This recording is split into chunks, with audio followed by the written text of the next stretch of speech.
ትቶ የመሄድ ጉልበት። የሆነ መርዛማ ወይም አስቸጋሪ ሁኔታ ውስጥ እንደገባችሁ ተሰምቷችሁ ያውቃል? ምናልባት ያ ያልተመቻችሁ ነገር የፍቅር ግንኙነት፣ የሥራ ሁኔታ ወይም ጓደኝነት ሊሆን ይችላል። እነዚህ ነገሮች ውስጥ መቆየታችሁ በቁማችሁ እየጨረሳችሁ ማንነታችሁን ሊያሳጣችሁ ተቃርቦም ይሆናል። በእንዲህ አይነት ሁኔታ ውስጥ ያሉበትን ቦታና ጉዳይ ትቶ መሄድ አማራጭ የሌለው መፍትሄ ነው። በእርግጥ ሁላችንም እንዲህ ያለ ሁኔታ ውስጥ እስከዛሬ ለመቆየታችን ብዙ ምክንያቶች ይኖረን ይሆናል። ምናልባት ለዛ ሰው ወይም ለዛ ጉዳይ ያለን ጥልቅ ፍቅር፣ ያለንበት የኢኮኖሚ ሁኔታ ወይም ነገሮች ላይ በቀላሉ ተስፋ የማይቆርጠው ማንነታችን መሄጃ የሌለን እስኪመስለን እጅና እግራችንን አሳስሮ አስቀርቶን ይሆናል። ለዚህ ደግሞ እንደ ዋነኛ ምክንያት የሚጠቀሰው በውስጣችን ያለውን ጥንካሬና ጀግንነት ጠንቅቀን አለማወቃችን ነው። አንድ ሰው ለራሱ ተገቢውን ክብርና ዋጋ መስጠት ሲጀምር ሕይወቱን ካመሰቃቀሉ ሰዎችም ይሁን ሁኔታዎች በድግ ብሎ ትቶ ለመሄድ የሚቸግረው ነገር አይኖርም። ባለቤቱ የናቀውን አሞሌ ባለዳ አያከብረው። በዛሬው ቪዲዮ ትቶ የመሄድን ጥቅም እንመለከታለን።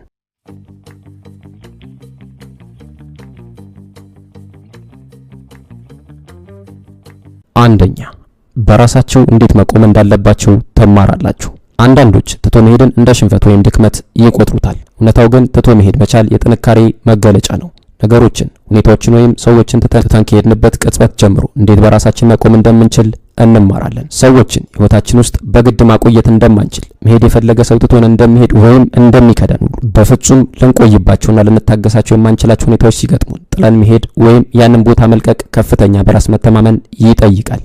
እነዚህን የማይመቹና እረፍት የነሱን ጉዳዮች ለመታገስ ስንሞክር ሌሎች እንደ ትዕግስት ሳይሆን አማራጭ በማጣት መሄጃ ስለሌለና ዋጋችን አነስተኛ ስለሆነ በቦታው የቆየን ይመስላቸዋል። ነገር ግን እነዚህን ሁኔታዎች ጥለን መውጣት ስንችል ሰዎች የነበራቸውን ንቀት ጠፍቶ የማይደፈሩና የማይነኩ ነገሮቻችን ተገቢውን ክብር ማግኘት ይጀምራሉ።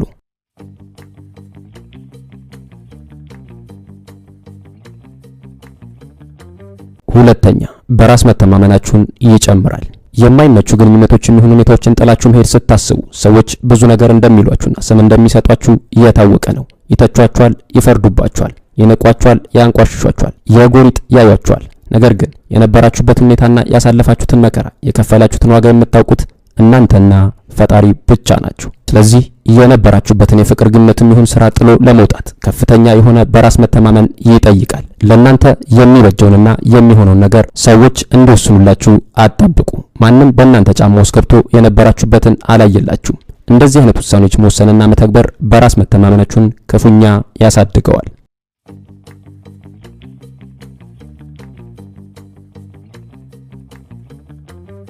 ሶስተኛ፣ ቅድሚያ ለምን መስጠት እንዳለባችሁ ትማራላችሁ። አንድን የማይመች የፍቅር ግንኙነት የሚሆን ሁኔታ ጥላችሁ ስትወጡ ያሳለፋችሁትን ነገር ቆም ብሎ ማየትና የመገምገም ዕድል ይሰጣችኋል። ራሳችሁንም ከዚህ በፊት በማታውቁት ሁኔታ መረዳትና ለእናንተ በትክክል የሚስማማችሁ ምን እንደሆነ መለየት ያስችላችኋል። ከዚህ ሁኔታ በኋላ ለእናንተ ትልቅ ቦታና ትርጉም ያላቸውን ነገሮች ሁሌ ማስቀደምና በማትደራደሩባቸው ጉዳዮች ላይም የጸና አቋም እንዲኖራችሁ ይረዳችኋል። ከዚህ በኋላ ሰዎች ወደ ሕይወታችሁ ሲመጡ ያስቀመጣችኋቸውን ቅድመ ሁኔታዎች የማያሟሉ ከሆነ ያለ ማመቻመች እምቢ ማለት ጉልበት ይሰጣችኋል። እምቢ በማለታችሁም ጥፋተኝነትና ጸጸት አይሰማችሁም።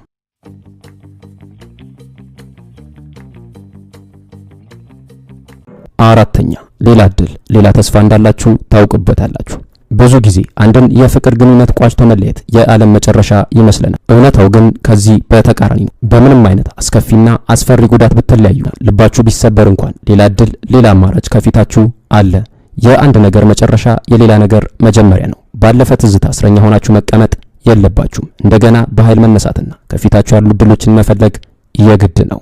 የማይመች ግንኙነትን ጥላችሁ ስትወጡ አዲስ ለሚመጣው ህይወት በቂ ቦታ ታገኛላችሁ። በሐዘንና ምሬት ውስጥ ሆኖ ለዛ ምክንያት መደርደር እጅግ ቀላል ነው። ነገር ግን ውስጣችሁን ቦርቡሮ ባዶ የሚያስቀራችሁም ይሄው ስሜት ነው። ከፊታችሁ ያሉ የታሰቡላችሁ መልካም ነገሮች ሁሉ ማግኘት የምትችሉት አሁን ያላችሁበትን መርዛማ ህይወት በቃኝ ብላችሁ ለአንዴና ለመጨረሻ ጊዜ ነቅላችሁ ስትወጡ ብቻ ነው።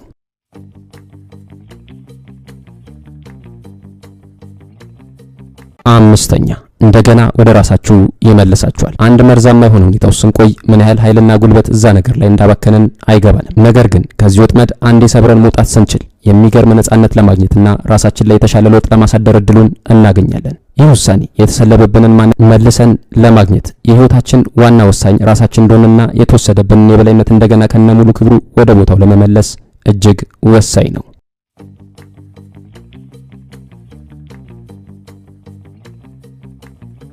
ስድስተኛ ዋጋችሁን በትክክል እንድታውቁ ይረዳችኋል።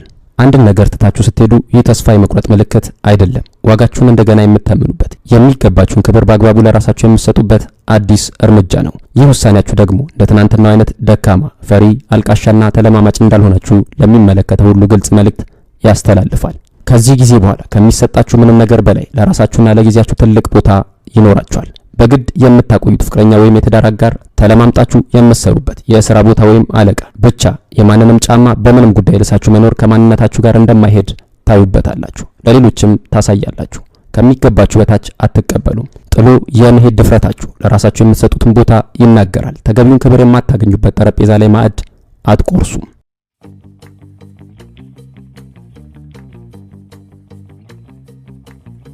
ሰባተኛ ራሳችሁን ሆናችሁ እንድትቆዩ ይረዳችኋል።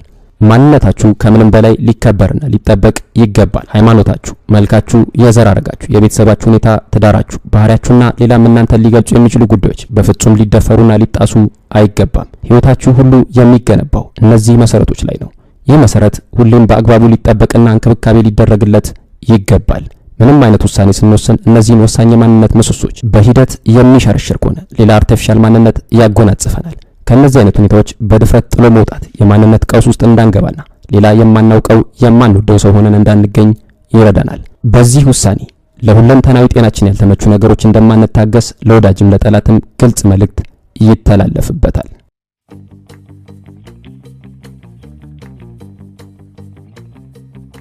ስምንተኛ ከጸጸትና ቁጭት ያድነናል። የማይሆኑ ሰዎችንና መርዛማ ሁኔታዎችን የህይወታችን አካል ስናደርግ ወደ ኋላ እንዲስቡንና ራሳቸውን እንዲያስመስሉን እየጋበዝናቸው ነው።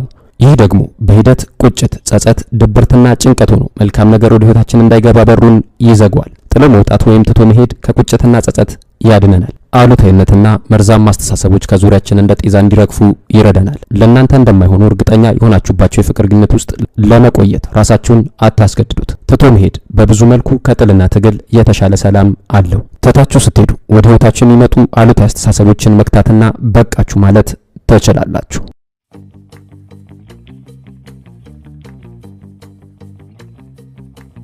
ውድ የቻናላችን ወዳጆች ቪዲዮ ከተመቻችሁና አስተማሪ ሆኖ ካገኛችሁት ላይክና ሼር በማድረግ ድጋፋችሁን አሳዩኝ። ሐሳብ አስተያየታችሁን ኮሜንት ቦክስ ላይ ጻፉልን። በቀጣይ ቪዲዮ በሌላ ርዕስና ሐሳብ እስክንገናኝ ፈጣሪ ሀገራችንን ሰላም፣ ህዝቧን ጤና፣ መሃሏን ገነት፣ ዳር ድንበሯን እሳት ያድርግልን። እናንት የዘውትር ደጋፊና አበርቾቼ ክፉ አይንካችሁ፣ ደግ ደጉ አይለፋችሁ። በያላችሁበት ሰላማችሁ እንደ ሰማይ ከዋክብት እንደ ምድር አሸዋ ብዝት ይበል።